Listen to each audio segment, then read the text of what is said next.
clandestine. Attends, qu'est-ce qui pourrait nécessiter une plus grosse puissance que la... L'écran de télévision affiche soudainement les vidéos de surveillance de tout le quartier. Tim regarde tous ces équipements de surveillance. Il réalise immédiatement que c'est une planque. Donc le tableau de contrôle est en cyrillique, la victime parle russe et les deux tireurs parlent russe. Ok, donc c'est une maison sécurisée russe à Los Angeles, à 5 km du poste de police. Alors que Tim et les autres s'apprêtent à partir, ils déclenchent accidentellement un mécanisme. Ils découvrent une porte secrète cachée. Quand ils entrent, ils voient un petit arsenal, et même des instruments de torture pour les exécutions.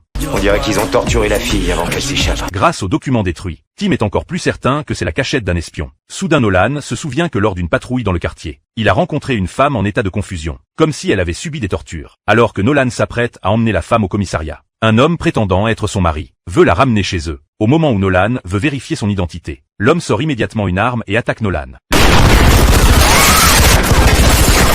Les deux hommes, voyant la femme s'enfuir, la poursuivent en voiture. Nolan emmène Tim et Lucy pour traquer les criminels jusqu'à leur dernier point de disparition. Mais ils découvrent que la maison est vide. Pourtant, ils tombent par hasard sur la planque de l'espion. Elle parlait russe, donc ils sont pas tous du même côté? Elle a pu se retourner contre eux ou essayer de s'enfuir. Pourquoi elle a pas appelé les urgences? Vous croyez pas qu'on devrait appeler les fédéraux? Si, mais après on aura 15 minutes avant qu'ils se pointent et qu'ils nous dégagent, alors profitons de cette opportunité, je veux des photos de tout. De retour au commissariat, grâce aux empreintes laissées par la femme. Citoyenne russe et elle a un visa via une ONG. Une couverture parfaite pour un agent du FSB. Peut-être que le VICAP a des infos qui pourraient nous mener à elle. Non, mais j'ai fait une recherche de photos sur internet et j'ai atterri sur la page d'un major de l'Air Force qui s'appelle Lyle Marks. Apparemment, Katerina et lui sortent ensemble depuis plusieurs mois. Quand Lucy et les autres arrivent, ils découvrent que le colonel est mort depuis au moins 1 heure. La piste est encore coupée. Le soir, quand Nolan et Bailey discutent de leur lieu de rendez-vous, Nolan se souvient soudainement que quand il a vu Katarina, elle semblait tenir quelque chose dans sa main, mais ne l'avait plus en s'enfuyant. Alors Nolan et Bailey retournent fouiller la voiture de patrouille. Une clé USB.